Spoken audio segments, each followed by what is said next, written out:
What's up guys, it's River, and today we're looking at the Canon T7. So this camera is known as the best-selling DSLR on the market, but also the best budget camera.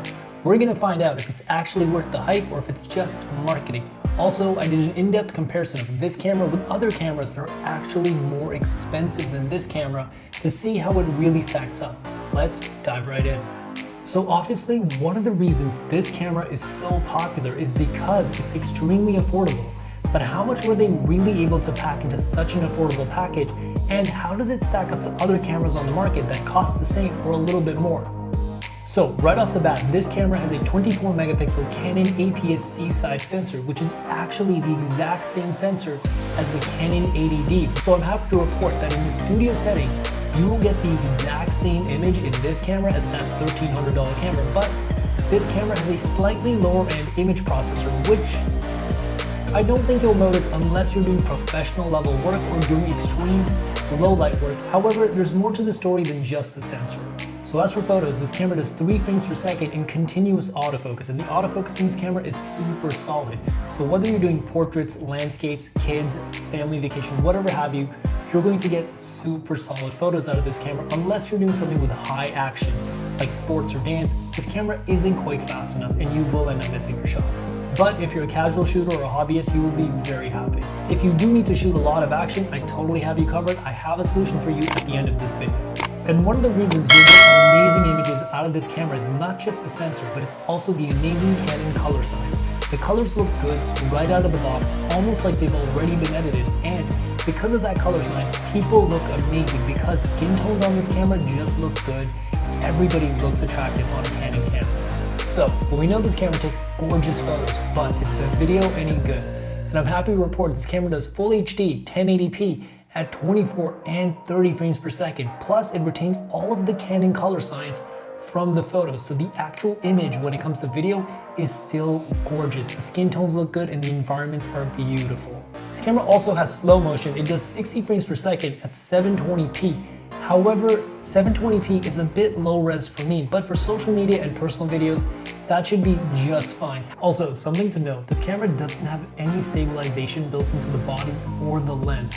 So you'll get a very good image, but when it comes to video, you might see a little bit of jitteriness. You just have to make sure to keep the video very stable or get a stabilized lens, which Canon makes very good stabilized lenses. But there's a huge glaring issue with the video in this camera. The autofocus is trash. I love the autofocus in this camera for photos, but for video, it just tends to go in and out a lot. It does a lot of hunting. If you're doing any kind of professional work with it, the autofocus in this camera is not good enough. But if you're just shooting yourself, going on vacation, it's all for personal videos, you probably won't even notice it. And the video autofocus in this camera does not make this a bad camera at all. That's one of the factors that makes this camera so incredibly affordable. Also, quick side note guys, this camera does not have a built-in microphone input.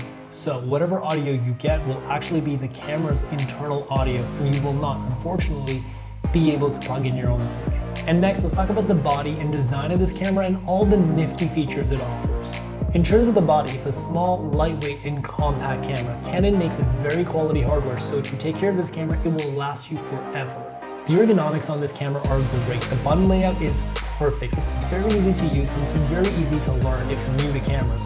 Also, it fits perfectly in my hand, but it still has a nice deep grip despite being a smaller camera. Design-wise, this camera has everything I could possibly want in an entry-level DSLR, including an onboard flash, which is really helpful for low light situations. The only thing that this camera lacks that I really wish it had is a flip screen that comes out to the side. That way I could see myself and it would be easier to shoot low angle and high angle photos and videos. But personally, at this very affordable price point, I'm really not that upset about it. And one thing that I was really happy to see on a camera like this is actually NFC and Wi-Fi. You can actually connect this camera straight to your phone, take your photos straight from the camera to your phone, edit them on your phone, Instagram, what have you, and share them on social media or share them with family and friends. That's a really nifty feature to have on a camera like this. And lastly, that brings us to the most exciting part of this video, a camera comparison to see how this camera really stacks up to its competition, and is this camera worth the hype? Who should buy this camera and should you buy this camera?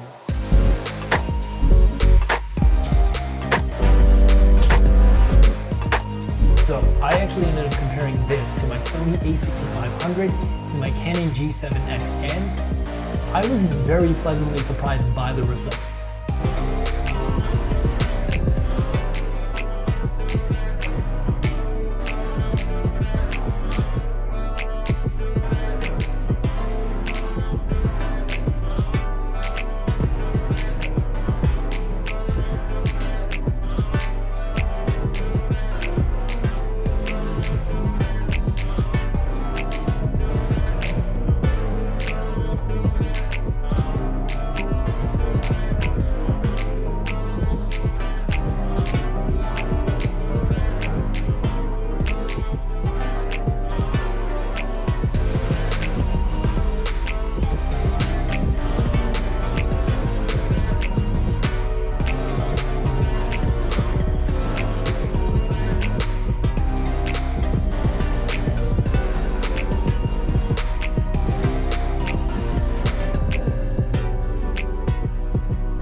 So, the Canon T7 may not have fancy features like dual pixel autofocus or 1080p at 60 frames per second, but what it does have, it does super well. I thought the image quality of this camera really stacks up, and I almost cannot tell that this is a much cheaper camera than the a6500 and the G7X Mark II. It's pretty obvious to me which camera is which, but I actually thought the a6500 did not look quite as good as the Canon T7. I really like the color science that comes out of the Canon camera, and I'm happy to report that at this affordable price, you still get that gorgeous Canon image just without all the bells and whistles. And if you're someone that's just using this as a hobby, or it's just your personal camera, you probably don't need all those bells and whistles or those professional features. But if you're going to be using this for professional work, here are a few cameras that I'd recommend over the Canon T7 to make up for the features that this camera lacks without going that much over the cost of this Canon T7. So the two cameras that I'd recommend over the Canon T7 if you're doing professional work and you need all those bells and whistles are two other Canon cameras, the Canon SL3 and the Canon T7i. Both of these cameras are only about $200 to $250 more, and they have features like 4K video, 1080p at 60 frames per second for slow motion video, and they also have Canon's dual pixel autofocus, which is phenomenal autofocus specifically for video. It is almost like set it and forget it, and is a very accurate autofocusing system. The only difference between the Canon SL3 and the T7i are that the Canon SL3 is mainly for someone that's going to be doing video. It does have a flip out screen.